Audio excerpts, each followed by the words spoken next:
My name is Francina Johnson, 28 years old. 3 weeks ago, my future in-laws threw us an engagement party at Lakeshore Country Club. 60 guests. White orchids flown in from the Netherlands. Chilean sea bass at $185 per plate. They seated my parents at table 15. A folding table. Plastic chairs. 6 feet from the kitchen doors. When I asked my future mother-in-law why, she smiled and said, "Francina, we didn't want them embarrassing our important guests." My fiancé Todd just shrugged. My father, the man who taught me that dignity doesn't need an audience, stood up. Not angry, not loud, just certain. He said something I'll never forget. And what happened in the next 10 minutes destroyed every assumption in that ballroom. 60 people learned the difference between wealth and worth, including me. This is what happened when my parents were told they didn't belong. Let me tell you about my parents first. Lawrence and Diane Johnson. Dad worked 41 years for Amtrak as a railroad engineer. Mom spent 38 years as an ICU nurse at Pennsylvania Hospital. They live in a brick row house in South Philly, built in 1955. Needs new gutters. $1,800 they've been saving for, adding $50 a month to an envelope in the kitchen drawer. Their house still has the original Formica kitchen table from 1982. One leg wobbles. Dad fixed it with a folded matchbook 15 years ago, never bothered replacing the table.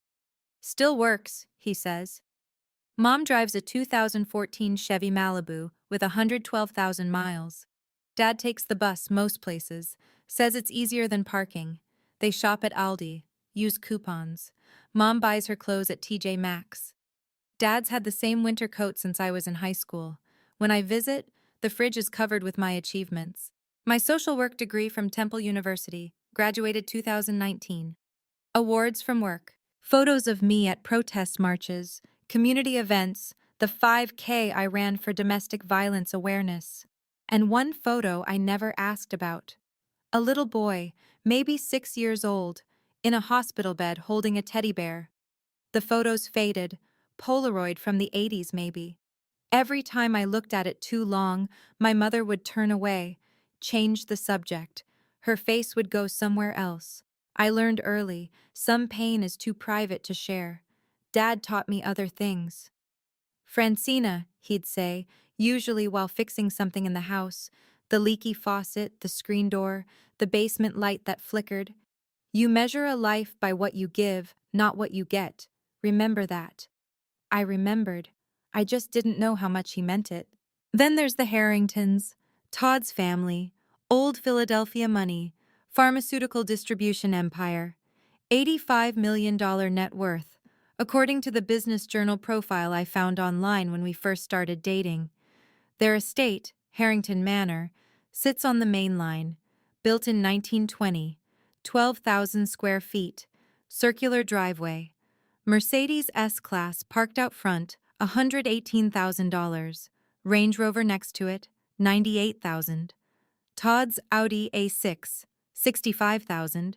Graduation gift from his parents, sits in the third spot. Inside, there's a baccarat crystal chandelier in the foyer, $68,000. I know because my future mother-in-law, Celeste, mentioned it at least 3 times during my first visit. "It was the investment piece," she'd said, touching it like it might disappear. "Preston and I believe in buying quality." The living room has family portraits, professional photographer, $1,200 session, gold frames. 3 generations of Harringtons staring down at you, making sure you know where you are. Preston, Todd's father, has a wine cellar, 800 bottles. He calls it his hobby. Tells stories about vintages and vineyards and buying futures at auction. The first time I visited, Celeste gave me a tour.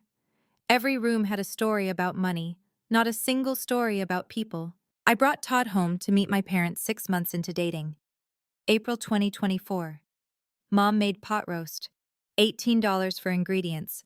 Her recipe from 1990, written on an index card stained with grease and thyme. Dad offered Todd his chair at the table. The good one, without the broken spring. "Any man who makes my daughter smile like that is welcome at this table," Mom said, setting down plates. You like pot roast, Todd?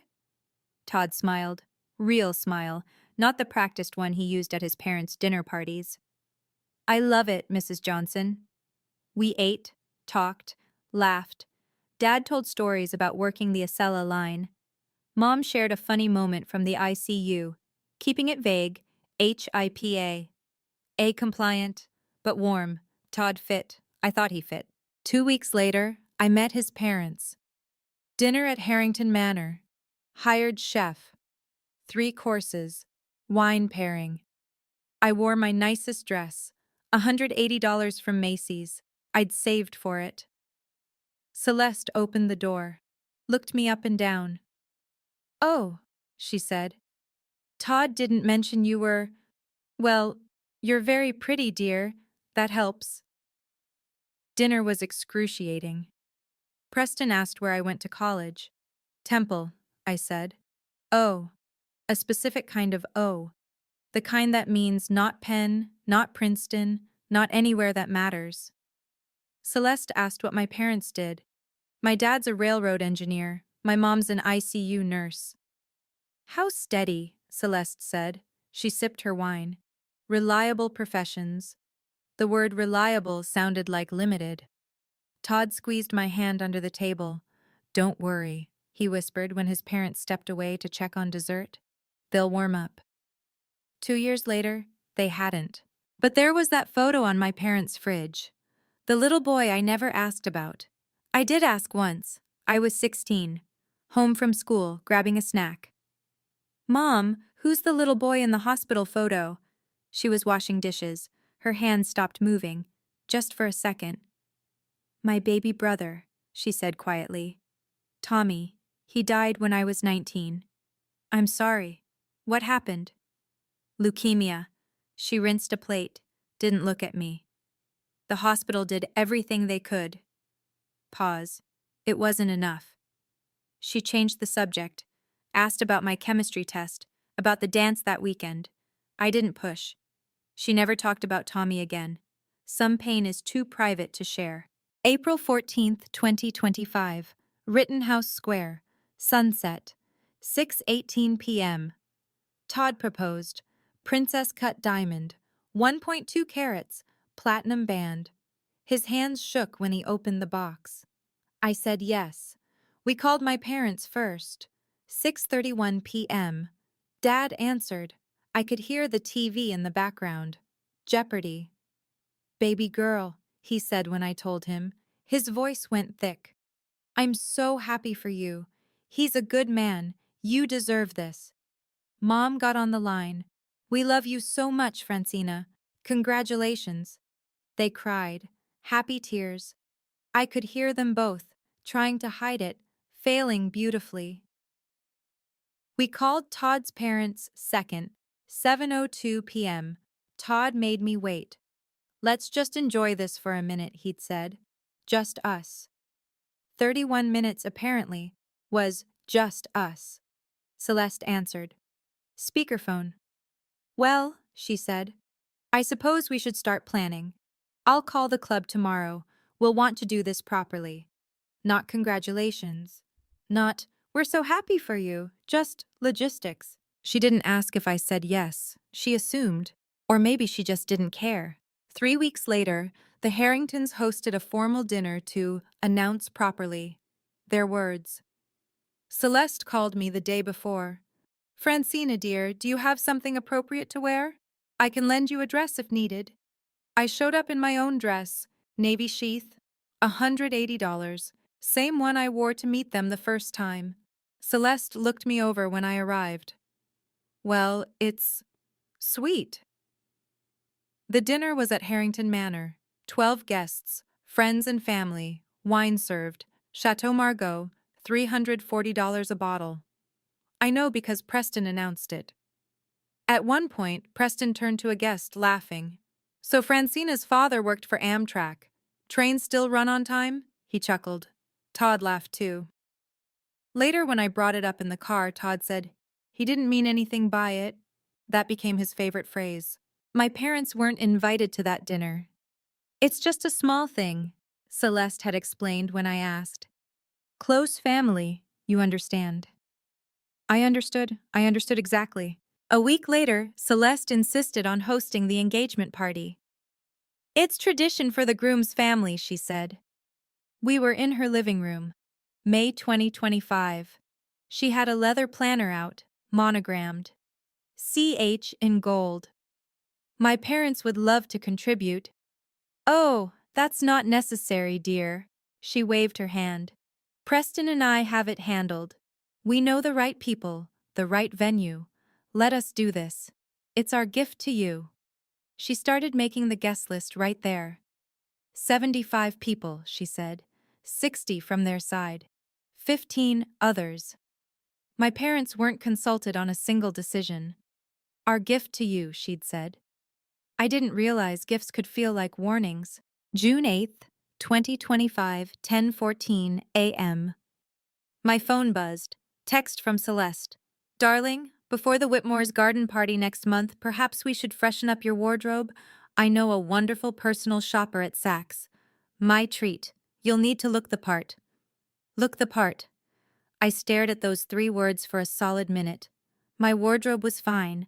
Macy's, Target, some Nordstrom rack finds, professional, clean, appropriate, but not the part, apparently.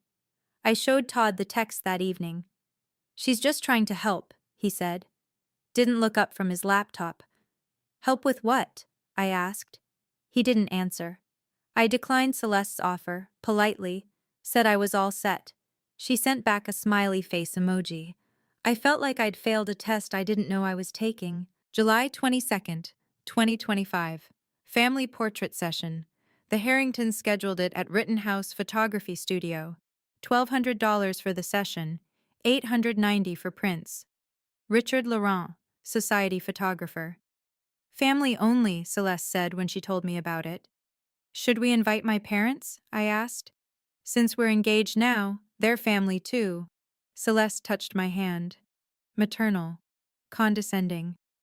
Oh, this is just the Harrington family tree documentation, for the estate records. Your family will have plenty of photo opportunities at the wedding, dear. I was included. Reluctantly, I think. I stood between Todd and his sister Vanessa, trying to smile like I belonged. The final portrait was hung in the Manor's entrance hall. 8 people. Harrington grandparents, Preston and Celeste, Todd, Vanessa, Vanessa's husband, and me, surrounded by strangers. Todd held my hand in the photo. It felt like an apology he didn't know how to say. August 11th, 2025. Afternoon tea at Harrington Manor. Celeste wanted to chat about wedding ideas. We sat in the sunroom. Wedgwood tea service, $180 per place setting. She poured Earl Grey like she was performing a ritual. Francina, she said, touching my hand. Physical contact, maternal performance. I want you to know, Preston and I don't care about pedigree the way some families do. I said nothing. You have lovely manners, good bone structure, and Todd adores you. That's what matters. She squeezed my hand. Your background is, well, it is what it is, but you've risen above it beautifully. I sat there for 8 seconds, frozen. Then I smiled, said, thank you. Went home and cried in the shower for 20 minutes. September 14th, 2025. Cocktail party at Harrington Manor. 35 guests. Outdoor tent. Catering, bar, flowers. About $8,000, I estimated. Close family and friends, Celeste called it. My parents weren't invited. When I asked why, Celeste sighed. Patient. Like explaining something to a child. Darling, it's mostly Preston's business associates and our club friends. Your parents wouldn't enjoy it. Different worlds, you understand. We'll all be together at the wedding. I attended alone. Todd worked late. Convenient. 3 people asked where my family was. I made excuses, said they were busy. Nobody asked follow-up questions. I think they already knew. October 6th, 2025. Instagram post. I was scrolling. Lunch break at work. Saw Vanessa's new post. Photo. The Harringtons at Nemacolin Resort. Pool. Smiling. Sun. Preston. Celeste. Todd. Vanessa. Her husband. Their 2 kids. Caption. Family that plays together, stays together. Hashtag blessed. Hashtag family time. Hashtag Nemacolin. Hashtag fall getaway. 63 likes. 12 comments. I hadn't been invited. I called Todd that evening. It was last minute, he said. You didn't mention it. I didn't want you to feel bad. Pause. When did you plan it? Longer pause. Like 3 weeks ago. But Mom just finalized it last minute. 3 weeks. It's not personal, Todd said. Then what is it? He went quiet. That's what he did when he knew I was right. November 18th, 2025. Pre-party dinner at Harrington Manor. Preston and Celeste hosted 2 business partners and their spouses. I was there. Todd was there. Formal dining room. 3 courses. Preston was drinking scotch. Macallan 18. $285 a bottle. He'd mentioned it when he poured. At one point, he turned to his business partner, laughing, loud enough for the table to hear. Francina's father is still doing bookkeeping. Can you believe it? After all these years. Some people just never think bigger, I suppose. He took a sip, smiled. My face burned. Dad wasn't still doing bookkeeping. He was volunteering, helping 12 small businesses with accounting after he retired, because he wanted to help, not that Preston knew, not that he cared. I looked across the table at Todd. He was cutting his steak, pretending he didn't hear. I realized then, he always heard. He just never cared enough to stop it. I started keeping a list in my phone, not to show anyone, just to prove to myself I wasn't being oversensitive. The list got long. November 2nd, 2025. Celeste called.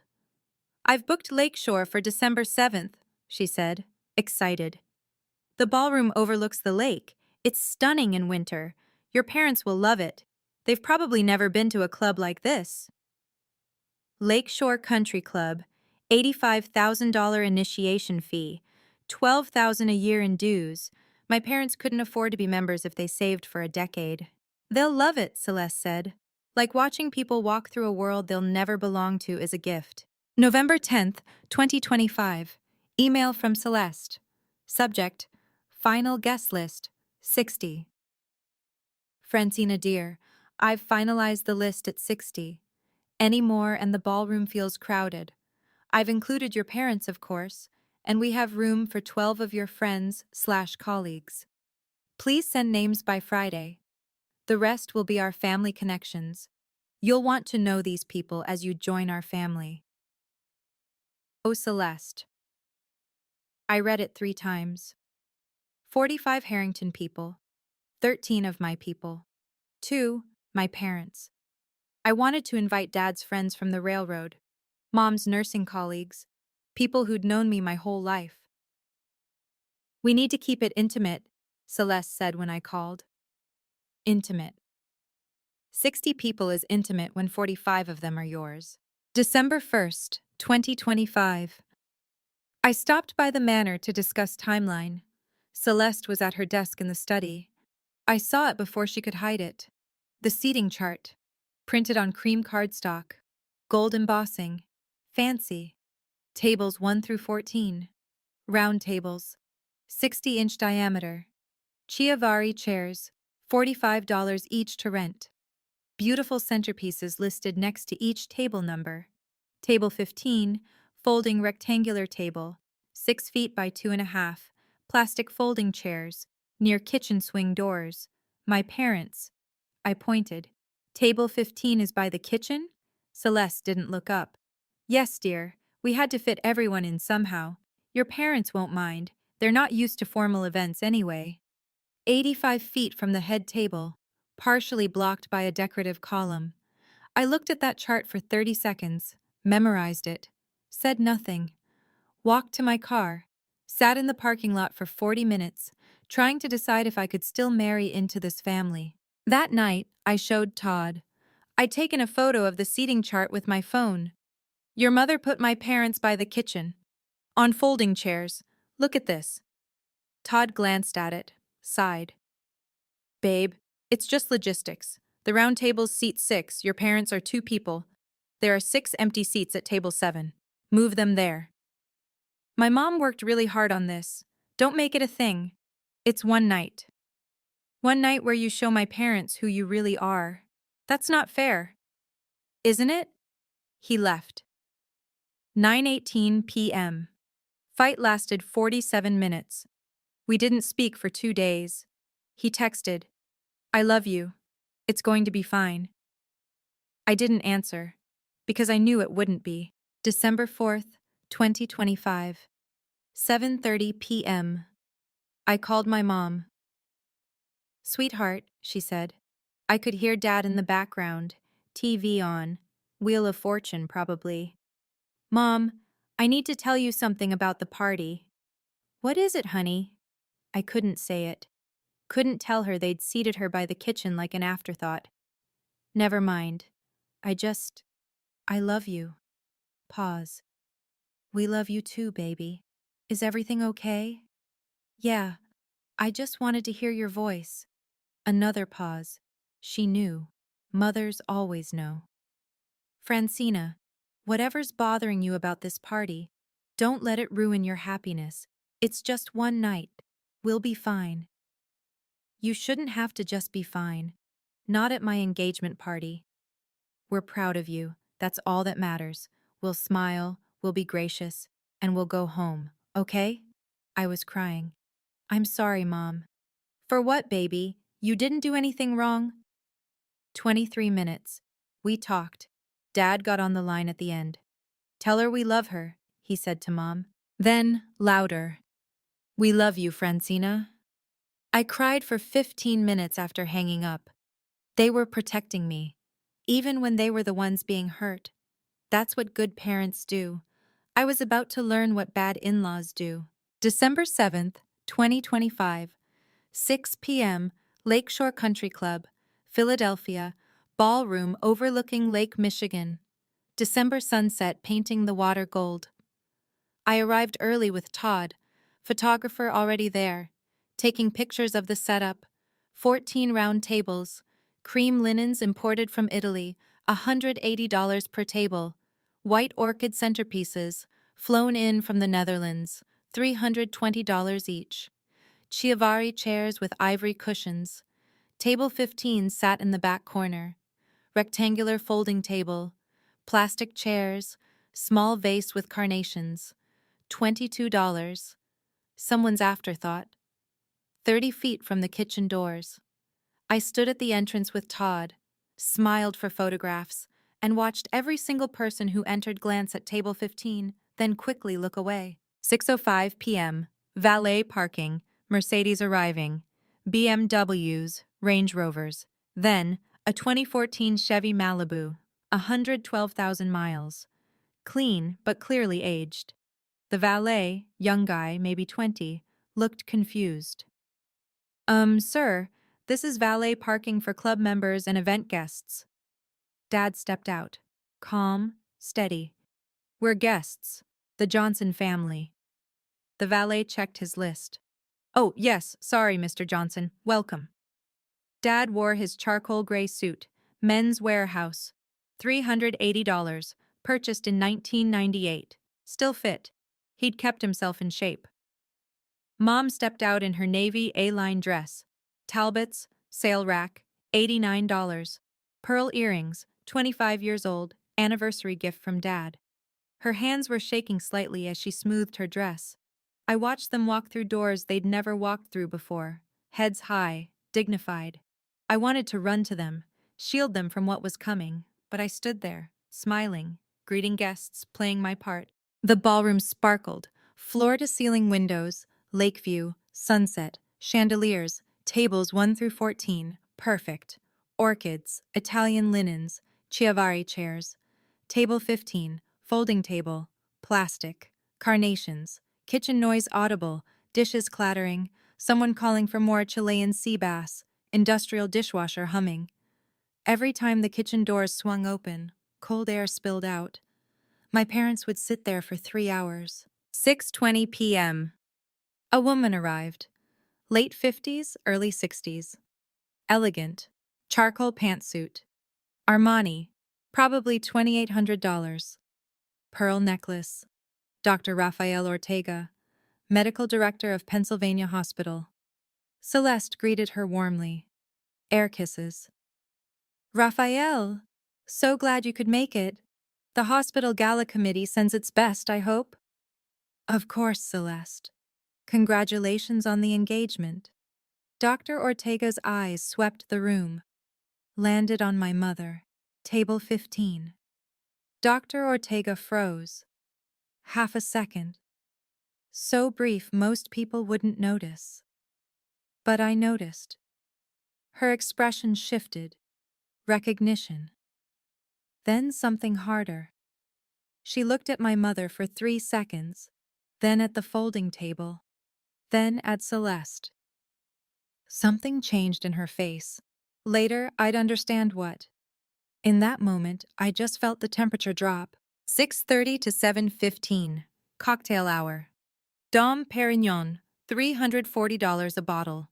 24 bottles opened. Lobster canapés, beef tartare, caviar service.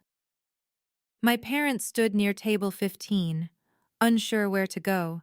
No one talked to them. I tried. Introduced them to Harrington friends. Mrs. Whitmore, these are my parents, Lawrence and Diane Johnson. Mrs. Whitmore smiled, polite, cold. Oh, how lovely. And what do you do, Mr. Johnson? I'm retired now, Dad said. Worked 41 years for Amtrak as a railroad engineer. Oh, how steady. Excuse me, I see someone I need to catch. 15 seconds, then gone. I tried 4 introductions. All ended within 60 seconds. Mom held a glass of champagne, held it for 20 minutes, barely sipped. Dad stood with his hands in his pockets, shoulders square. 2 guests approached them, both brief, both polite, both left quickly. I watched my father stand in a room full of people and disappear. Not because he was small, because they refused to see him. 7:15 p.m. The ballroom manager chimed a glass. Ladies and gentlemen, please find your seats. I watched my parents walk to table 15. My mother saw the folding table first, the plastic chairs. She stopped. Half a second. Then she sat, smoothed her napkin across her lap, lifted her chin. My father pulled out her chair first. Gentleman. Always. Then sat beside her. Straight spine, shoulders back. The kitchen doors swung open 6 feet behind him. Noise spilled out. Dishes, voices, dishwasher. At table 1, Celeste laughed at something the hospital board chairman said. At table 15, my parents disappeared. I sat at table 1, between Todd and Vanessa. I couldn't eat. I couldn't smile. I could only watch my parents sit in exile and wonder when I'd stopped having a spine. 6:45 p.m. My parents presented their gift. Mom handed it to Todd, small box, wrapped carefully. This is for you both, she said. It's a first edition from 1902, pediatric care. Todd's grandmother was a nurse and we thought, well, we hoped it would be meaningful. Todd opened it, smiled. Real smile. Thank you, Mrs. Johnson. That's really thoughtful. The Diseases of Infancy and Childhood by L. Emmett Holt. First edition. Leather binding. Some foxing. Good condition. $420 from a rare book dealer. Mom had spent 6 hours finding it. Called 3 dealers. Todd's grandmother, Helen Harrington, R.N., died in 2019. Mom remembered. Wanted to honor her. Celeste took the box, didn't open it. How quaint. Thank you. Handed it to a passing server. Put this with the other gifts, please. My mother's smile didn't falter, but I saw her hands clasped together. Once, tight. the way she did when a patient died and she had to tell the family. 7:48 p.m. Appetizer course, seared scallops. I couldn't take it anymore. I stood, walked 85 feet to table 1, leaned close to Celeste. Quiet. Celeste, I need to ask you something. She smiled, vodka martini in hand. $18. Her second. Of course, dear, what is it? Why are my parents at table 15? By the kitchen? Still smiling. Well, someone had to sit there, sweetheart. 4 people at table 1 could hear, trying not to listen, failing. I pressed. There are empty seats at table 7. You could have. Celeste lowered her voice, firm, but still wearing that sympathetic expression. Francina, darling, let me be honest. This party is very important. There are board members here, business associates, people who matter for Todd's future. She touched my arm, maternal patient. Your parents are lovely people, but they're not used to this world. We didn't want them embarrassing our important guests. You understand, it's better this way. 3 guests heard. Todd heard everything, looked at his plate. I turned to him. Did you hear what your mother just said? Todd shifted, uncomfortable, quiet. Babe, don't do this here. Don't do what? Ask why my parents are being treated like. It's just seating. It's not a big deal. Not a big deal? He shrugged, said nothing else. 8 seconds of silence. Felt like 8 minutes. That shrug. That's what I'll remember. Not the words, the shrug. Like my parents' dignity was negotiable. I walked back to table 15. 85 feet. Every step, I felt eyes. Whispers behind hands. The hospital board chairman leaned to his wife. Guests at table 4 stopped talking. Watched me pass. My heels clicked on marble, loud. Each step an announcement. Something was wrong. My father saw my face. Stood before I reached the table. Francina? Steady, concerned. I couldn't speak. If I spoke, I'd cry. If I cried, they'd won. My mother reached for my hand. What did she say? I looked at my father, opened my mouth, and that's when he knew. Dad stood, reached into his jacket pocket. Keys jingled. He was leaving. Doing what he always taught me. Walk away from people who don't deserve your energy. But then he stopped, looked across 85 feet of marble floor, at Celeste Harrington, her $7,400 gown, her Cartier bracelet, her smile. And something in his face changed. Not anger, something colder. Decision. Actually, my father said, voice carrying across the silent room, I think we'll stay. Before Dad could speak, Dr. Rafael Ortega stood. Table 3, 45 feet from the head table. All eyes shifted to her. Medical director, authority, respect. The room went quiet. Celeste, Dr. Ortega said, clear voice, professional. Forgive me for interrupting. May I say something? Celeste looked caught off guard, forced smile. Of course, Raphael, though this is rather.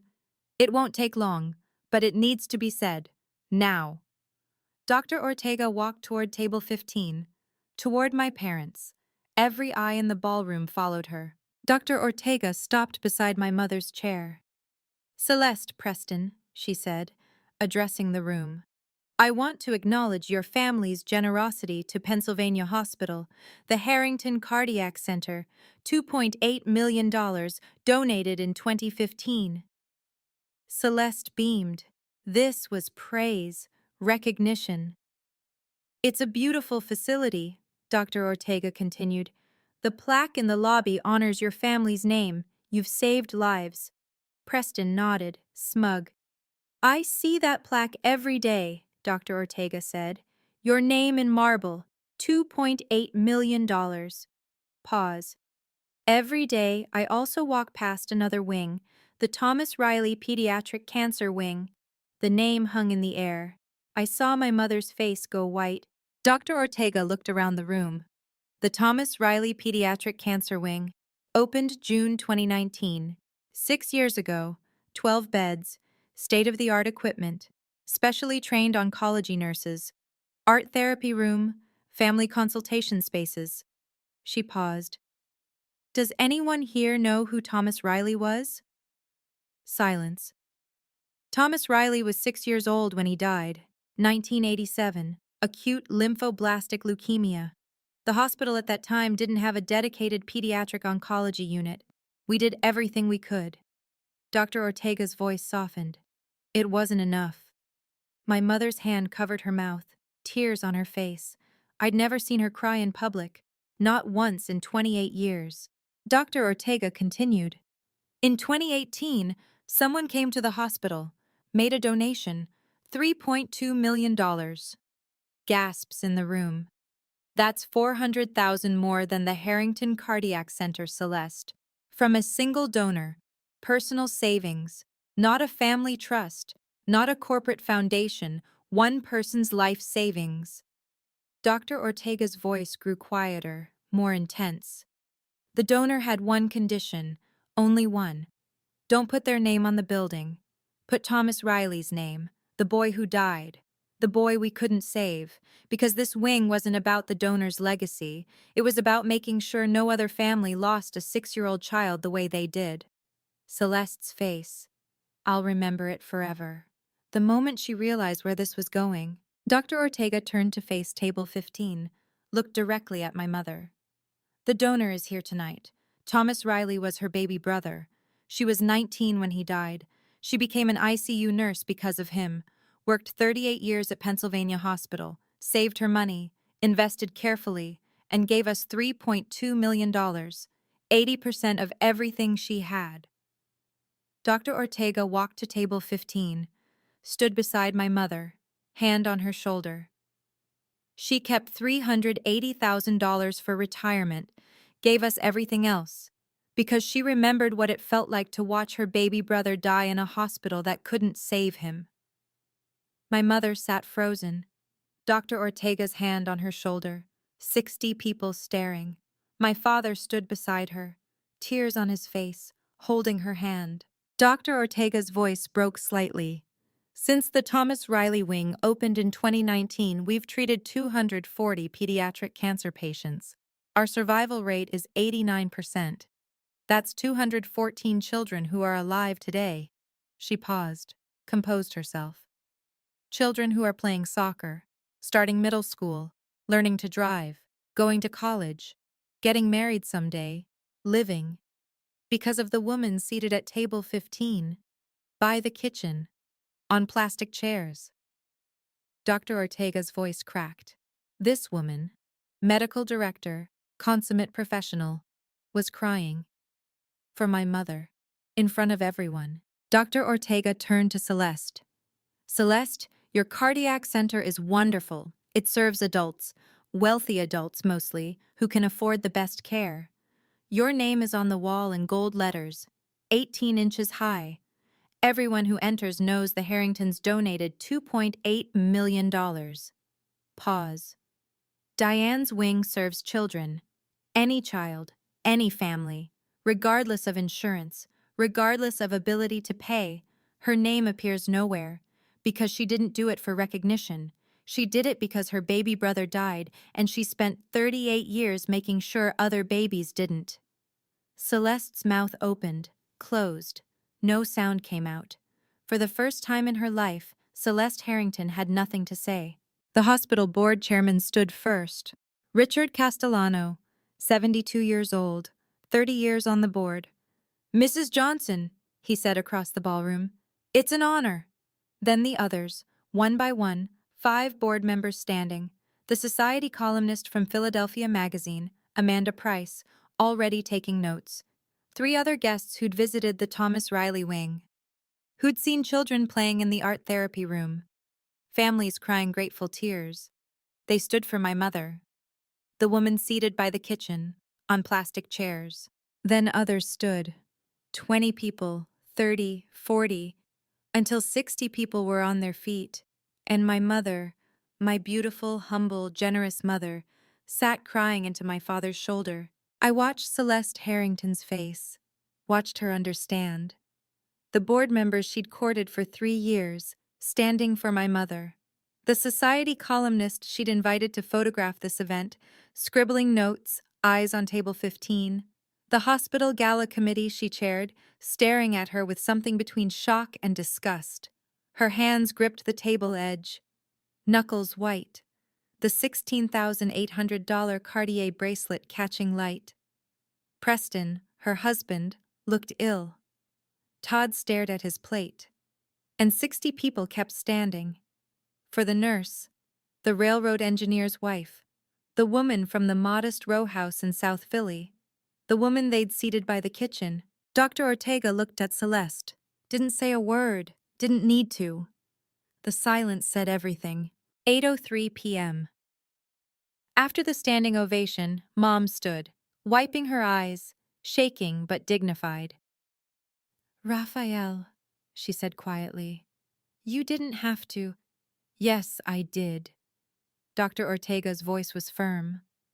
"I've kept your secret for 6 years, but I won't watch you be disrespected, not anymore." Mom turned to the room, quiet but clear. "Thank you all. This wasn't... I didn't want attention. I just wanted to help children, that's all." No mention of the insult, no mention of the seating. She took the high road completely, and it destroyed Celeste more than any accusation could have. 8:05 to 8:20 p.m. Guests approached table 15, hospital board, colleagues, strangers, thanking Mom, sharing stories. A board member, older man, emotional, approached first. "Mrs. Johnson, my grandson was treated in your wing. Leukemia. He's 12 now. He's alive because of you." Another guest. "Could I take a photo with you? My daughter is a nurse. You're her hero." A hospital administrator. "We'd love to properly honor you at the next gala. Would you consider..." Mom, overwhelmed. "Oh, that's not necessary, really." 23 people approached over 15 minutes. 8 requested photos. 5 families shared direct connections to the wing. Meanwhile, at table 1, the Harringtons sat in silence, some guests avoiding eye contact. The party had recentered itself around my parents, the people who didn't belong, while the Harringtons sat alone in their designer clothes, hosting a party that no longer belonged to them. 8:22 p.m. Celeste approached table 15. Forced smile, visible effort to seem contrite. "Diane, I had no idea about your contribution. If I'd known, of course we would have..." Mom, gentle. "It's all right, Celeste. I hope you understand, the seating was just logistics, not a reflection of..." My father cut in, voice flat. "We understand perfectly." Silence. Celeste's smile faltered. "We understand exactly what you think of us," Dad said, "and exactly who you are." 3 guests nearby, clearly listening. Celeste walked away. 90 seconds. Faster than she arrived. For the first time, she looked small. 8:28 p.m. Todd pulled me aside, hallway outside the ballroom. "I had no idea your mom did that. That's incredible." "You shouldn't have needed to know. You should have defended them anyway." "That's not fair. My mom didn't know about..." "Your mom seated my parents by the kitchen and said she didn't want them embarrassing her guests. The donation doesn't change that. It was wrong before. It's wrong now." "She made a mistake. She's apologizing." "No, she's not. She's managing damage, and you're helping her." I looked at him, really looked, and saw a man who would always choose his mother's comfort over my pain, over truth, over us. 8:35 p.m. I looked down at my hand.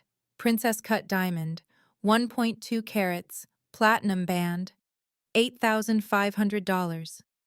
Todd told me the price. 3 times, like it proved something. My mother gave away $3,200,000 and never told a soul. For 38 years, she wore a simple gold band. $40. My dad bought it in 1975.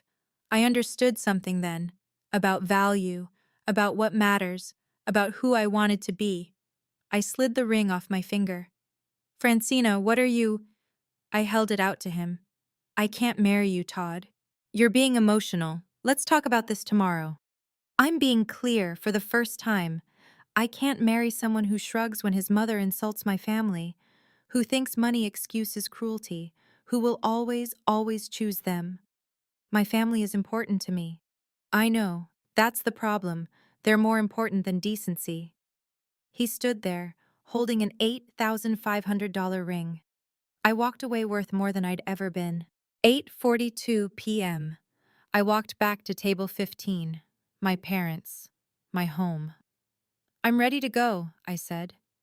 Dad stood, helped Mom with her coat, put his arm around her shoulders, then around mine. We walked through the ballroom, past table 1, past the hospital board, past the $320 orchid arrangements and the $185 Chilean sea bass that had just been served. 85 feet to the door. People watched. Some nodded. Richard Castellano, board chairman, stood as we passed. Thank you, Mrs. Johnson, for everything. Mom smiled, kept walking. We stepped into December cold, into the parking lot, to our 2014 Chevy Malibu with 112,389 miles. Dad noticed the odometer. We drove home in silence. But it wasn't empty silence.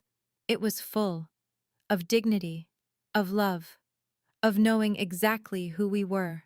December 9th, 2025, 2 days later. Philadelphia Magazine published an article online, The Anonymous Donor, How One Nurse Saved 240 Lives and No One Knew, by Amanda Price. Diane Johnson never wanted recognition. The 62-year-old retired ICU nurse gave $3.2 million, 80% of her life savings, to build the Thomas Riley Pediatric Cancer Wing at Pennsylvania Hospital. The only condition, her name appear nowhere. But last Saturday, at an engagement party hosted by one of Philadelphia's prominent families, Johnson's secret was revealed in the most unexpected way. The article was 2,800 words, detailed everything: the seating incident, Dr. Ortega's speech, the standing ovation, the called-off wedding. Within 48 hours, 127,000 shares, 3,400 comments, overwhelmingly supportive of Mom, brutal toward the Harringtons. Mom was mortified when she read it. I never wanted this attention, she said. But Dad put his hand on hers. Maybe people need to know there are still good people in the world. Result? Donations to the Thomas Riley Wing increased $890,000 in 1 week. December 11th, 2025. An email, leaked to me through a hospital friend. From Richard Castellano, board chair. To Celeste Harrington. Subject, Gala Committee. Date, December 11th, 2025. Celeste, given recent events and the attention they've brought to the hospital, the board feels it's best if you step back from the Gala Committee. We appreciate your past service. Regards, Richard. Celeste had held that position for 8 years. 6 friends stopped returning her calls. At the country club, people avoided her. Preston's business lost 3 clients. Quietly, no explanation needed. Total financial impact, about $340,000. Money can buy a lot of things. Turns out, it can't buy back a reputation once you've shown people who you really are. December 7th through 14th. Todd called and texted constantly, 47 times total. Please call me back, I'm sorry. I talked to my mother. She knows she was wrong. We can work through this. I love you. Just give me a chance to explain. Read receipts on. No responses. December 14th, 6:20 p.m. I answered once. I'm not my mother. I can change. You're 30 years old.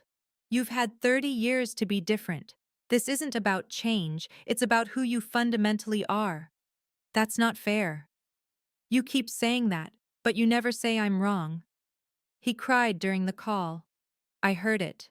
Didn't relent. 4 minutes, 33 seconds. December 15th, Final text from Todd. I hope you're happy. I blocked his number. Felt like taking off a weight I'd been carrying so long I forgot it was there. December 16th, 2025. Moving day. Dad rented a U-Haul. $89 for the day. He and Mom showed up at 8 a.m. We packed my life into boxes, books, clothes. The coffee maker Todd bought me for my birthday, $240, unnecessarily expensive. I left it. 4 hours. Moved into a studio apartment in Northern Liberties. 650 square feet. $740 a month. Wood floors that creaked. Radiator that clanged. Windows overlooking a parking lot. It was mine. Mom helped me unpack the kitchen. Dad fixed the wobbly table. We ordered pizza. $18. Papa John's. Extra cheese. Ate on the floor because my couch hadn't been delivered yet. Best meal I'd had in months. Mom looked around my tiny studio. You okay, baby? I smiled. For the first time in months, I meant it. Yeah, Mom. I really am. December 23rd, 2025. Coffee at Mom and Dad's kitchen. Folgers. Nothing fancy. Same wobbly table. Same matchbook holding up the leg. Photo of Tommy still on the fridge. I looked at it differently now. Understood its weight. Do you regret it? Mom asked. The wedding? No. I regret not seeing it sooner. Not trusting my instincts. You loved him. Love makes us hopeful. I loved who I thought he was. Turns out he's exactly who he was raised to be. Mom was quiet for a moment. Your dad and I never had much money, but we had respect. We had dignity. We had each other. That's wealth, Francina. The kind you can't buy. I looked at that photo of Uncle Tommy, 6 years old, smiling in a hospital bed. And I understood why my mother gave everything. Some things matter more than marble plaques. March 21st, 2026. 3 months later. Spring coming to Philadelphia. I'd been in therapy for 10 weeks. $120 per session, sliding scale. Learning to recognize red flags I'd ignored. Learning that walking away isn't failure. Sometimes it's wisdom. New job at Community Legal Services, helping families navigate systems that try to crush them. $48,000 a year. Down from $54,000 at my previous agency. But no conflicts with Todd's family firm. Purpose mattered more than pay. Mom and Dad? Exactly the same. Still in their row house. Still drove the Malibu. Still used coupons. Still clipped recipes from newspapers. The article changed nothing about who they were. That's how I knew it was real. The hospital insisted on honoring Mom at the annual gala. She didn't want to go. Dad convinced her. Let them say thank you, Diane. I didn't do it for thanks. I know. That's why they need to give it. March 21st, Pennsylvania Hospital main atrium. 300 attendees. Celeste and Preston weren't invited. Quietly removed from hospital social circles. Mom wore the same navy dress. $89. Talbots. Dr. Ortega introduced her. Ladies and gentlemen, the woman who asked for nothing but gave everything. Diane Johnson. Standing ovation. 3 minutes, 20 seconds. Mom crying. Dad holding her hand. 8 families approached afterward. Parents whose children were saved. They didn't thank her with words. They brought photos. 5-year-olds blowing out birthday candles. 10-year-olds in soccer uniforms. Teenagers at graduations. That's what $3.2 million looks like. It looks like life. After the gala, I asked Mom something. Can I see it? The wing? She hesitated, then nodded. We walked through Pennsylvania Hospital. 3rd floor. East Wing. Thomas Riley, Pediatric Cancer Wing. Opened June 2019. No donor name, just Tommy's. Inside, bright, colorful. Not like a hospital. Like a place for children to be children while they fight to live. Art therapy room. paintings on walls, handprints, hope in primary colors, 12 beds, state-of-the-art equipment. Nurses specialized in pediatric oncology, and children, playing, laughing, living. One little girl, maybe 7, bald from chemo, playing Connect 4 with her nurse, winning. She looked up, smiled at us. My mother smiled back. "How many, Mom?" I whispered. "How many like her?" Mom watched the girl. 240 so far. Because of you. Because of Tommy, I just kept a promise.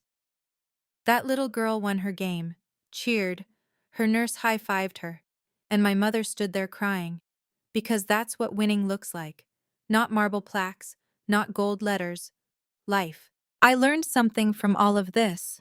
Worth isn't what you wear. It's not what you drive. It's not where you sit at a party or whose name is on the building.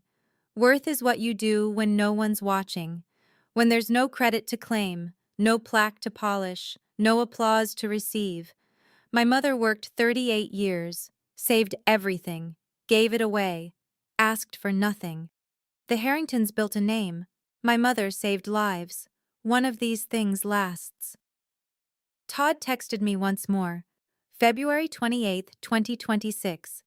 "Did you make a mistake?" I replied, "No, I finally got it right," then blocked him again. I don't know if the Harringtons learned anything. I don't need to know. I learned enough for all of us. My name is Francina Johnson. I'm 28 years old. 6 months ago, I almost married into a family that measured people by their net worth. Today, I'm sitting in my 650-square-foot studio apartment, drinking coffee from a $4 mug, looking at a photo of my parents. And I've never been richer. Because I learned what my mother knew all along.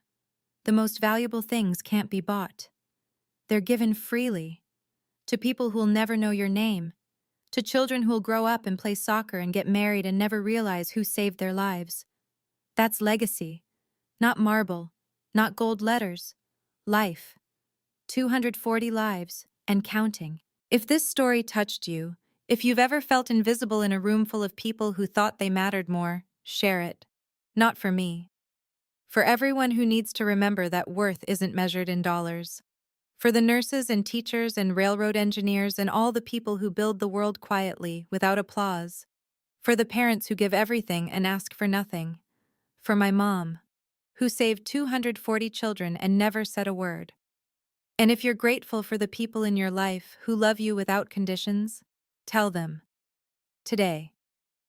Don't wait for a crisis. Don't wait for a party where they're seated by the kitchen.